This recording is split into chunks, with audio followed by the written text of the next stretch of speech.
Assalamualaikum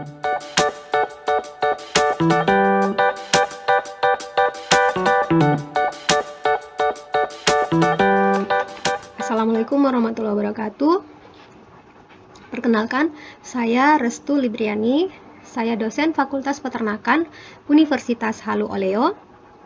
Dan video ini saya buat sebagai pernyataan diri dosen dalam unjuk kerja Tridharma Perguruan Tinggi PDD UKT PT bidang pengajaran. Untuk identitas mata kuliah ini adalah mata kuliah abattoir dan teknik pemotongan ternak dengan 3 SKS. Jadi ada praktikum. Kemudian kode dari mata kuliahnya adalah LAA 66041. Ini diberikan kepada mahasiswa yang telah berada pada semester 6 dengan minat produksi ternak, dan ini adalah mata kuliah pilihan.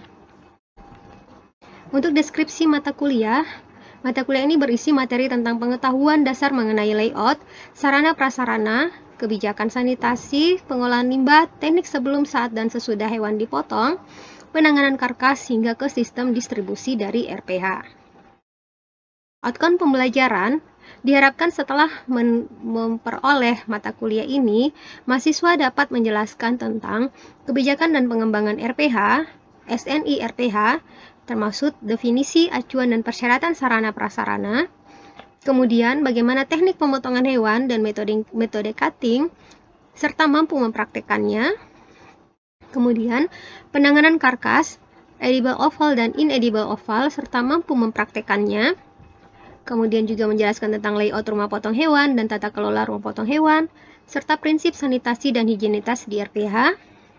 Kemudian juga dapat menjelaskan tentang pengaruh stres, transportasi, dan perlakuan terhadap hewan potong dalam kaitannya dengan kualitas daging. Kemudian penerapan kesejahteraan hewan dalam proses pemotongan, pemeriksaan antemortem dan postmortem, meat inspection dan uji laboratorium, penerapan cold chain system dan sistem distribusi dalam industri daging, program quality assurance di RPH, prinsip penanganan hewan karantina dan pemusnahan bangkai, serta prosedur pengolahan limbah di RPH. Untuk untuk yang mengampu mata kuliah ini, itu adalah kami dalam tim ada 4 orang dengan 2 bidang keilmuan, yaitu ilmu kedokteran hewan dan bidang ilmu teknologi hasil ternak, masing-masing dengan 2 orang dosen. Dan untuk metode pembelajarannya, di sini kami menerapkan metode dengan ceramah dan juga ada diskusi. Kemudian juga ada studi kasus, kemudian ada pemberian tugas terstruktur dan juga tugas mandiri. Sedangkan untuk praktikumnya ini kami membagi menjadi 2. Ada dengan praktikum di laboratorium, kami membaginya menjadi beberapa kelompok, dan juga ada praktikum di lapangan dengan langsung berkunjung ke rumah potong hewan yang ada di Kota Kendari. Sedangkan untuk bahan ajarnya, kami menyediakan handout mata kuliah dan juga panduan praktikum.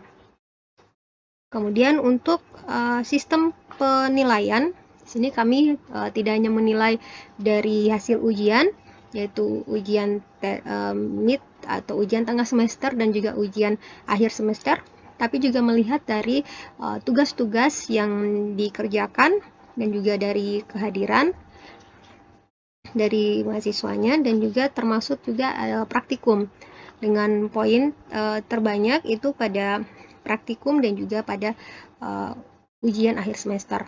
Dan untuk praktikum ini kami mengharuskan mengikuti 100% kehadirannya. Tuh. Nah, selanjutnya saya akan mempraktekkan bagaimana teknik saya mengajar dalam mata kuliah abattoir dan teknik pemotongan ternak ini.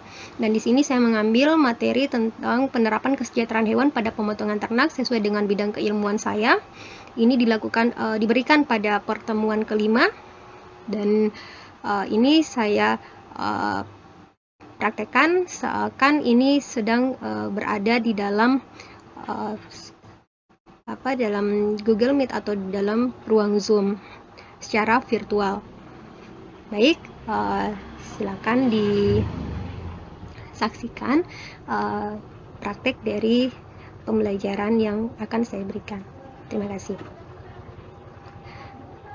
Assalamualaikum warahmatullahi wabarakatuh. Selamat pagi adik-adik semua.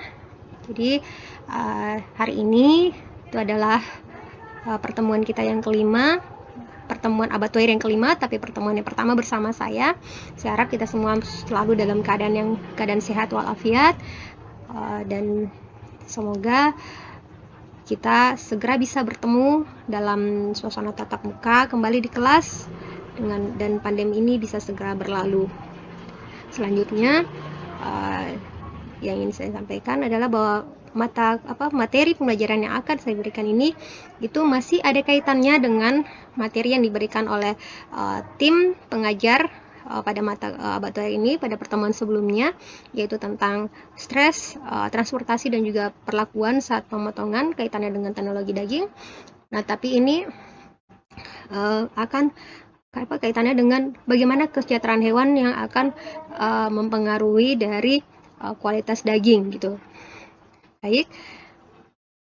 Untuk capaian pembelajaran diharapkan agar setelah mengikuti mata kuliah ini atau pertemuan ini, mahasiswa diharapkan dapat memahami dan menjelaskan bagaimana penerapan kesejahteraan hewan dalam proses pemotongan, kemudian dapat memberikan contoh-contoh kasus bagaimana penerapan kesejahteraan hewan dan memberikan contoh juga tentang pelanggaran-pelanggaran yang terhadap kesejahteraan hewan yang terjadi di masyarakat.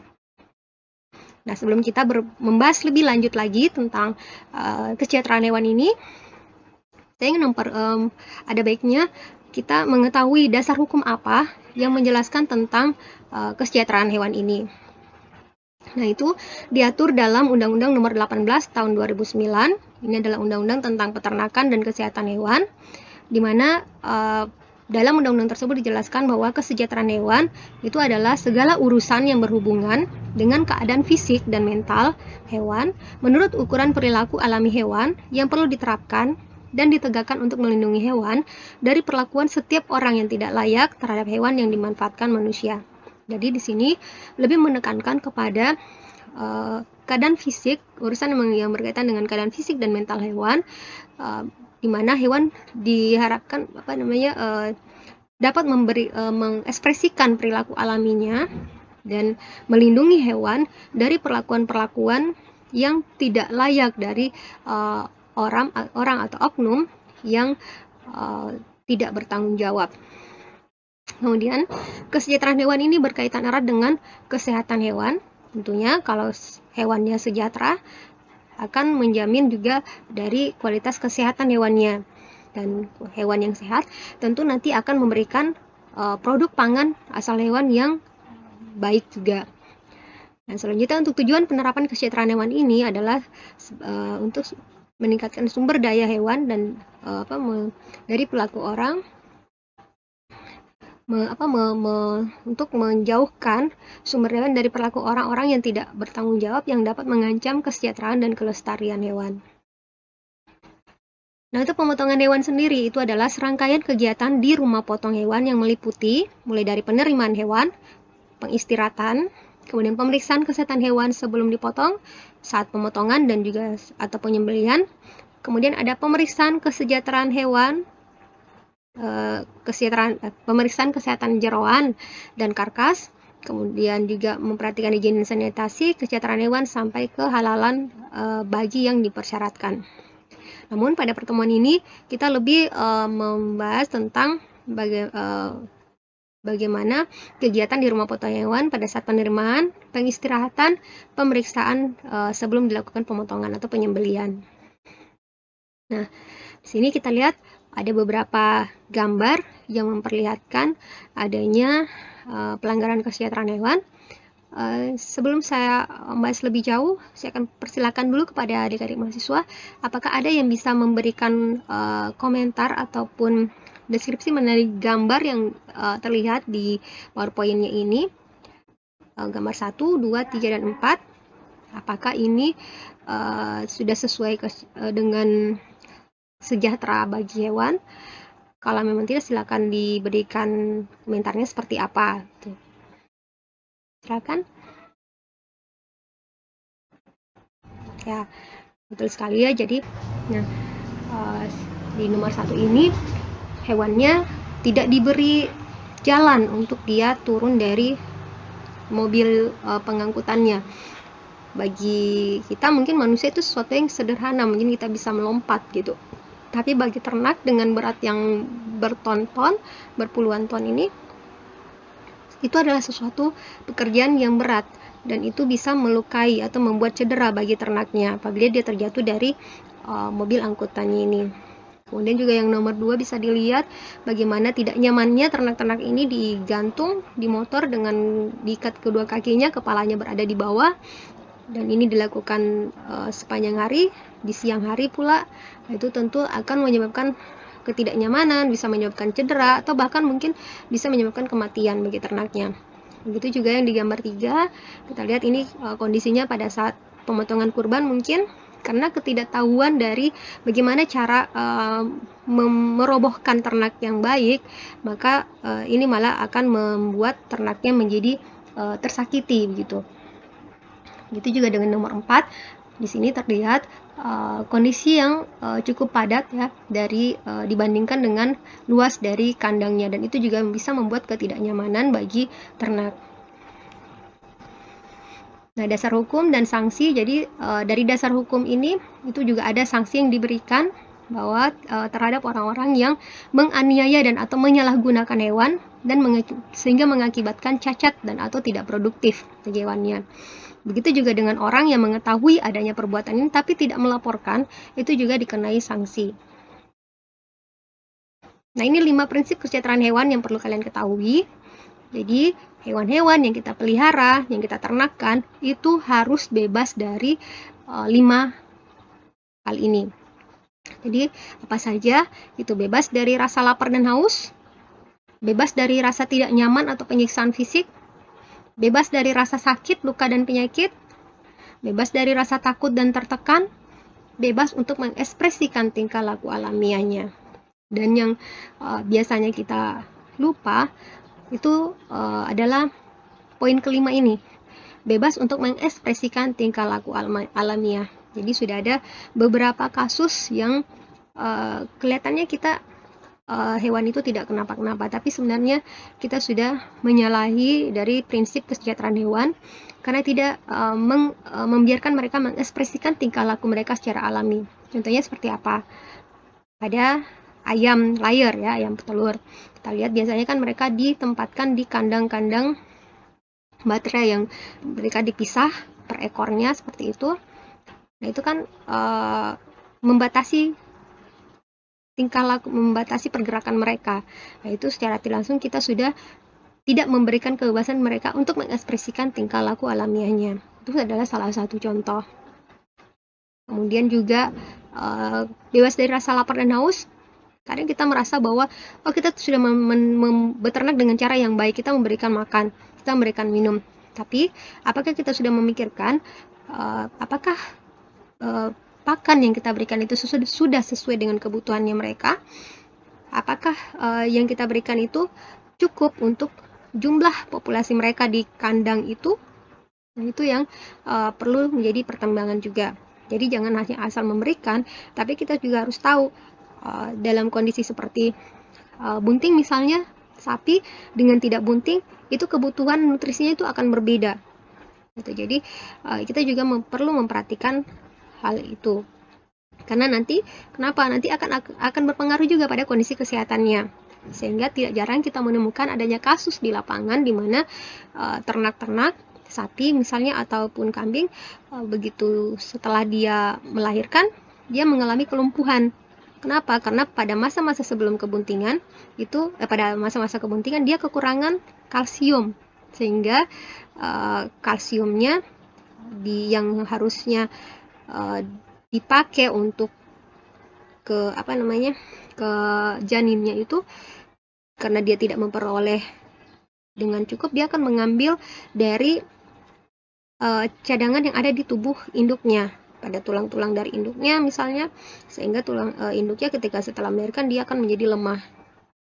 Nah, itu sebagian contoh dari penerapan prinsip kesejahteraan hewan. Nah, sekarang siapa di antara kalian yang bisa memberikan contoh lagi tentang penerapan kesejahteraan hewan pada pemotongan ternak atau hewan kurban di tempat penjualan, transportasi ternak, tempat penampungan, dan juga tempat penyembelian? Ada yang ingin berkomentar? Silahkan. Ya, baik sekali. Saya rasa kalian juga sudah mulai paham ya tentang bagaimana menerapkan kesejahteraan hewan ini. Ya. Nah, ini ada beberapa contoh lagi gambar yang bisa saya berikan.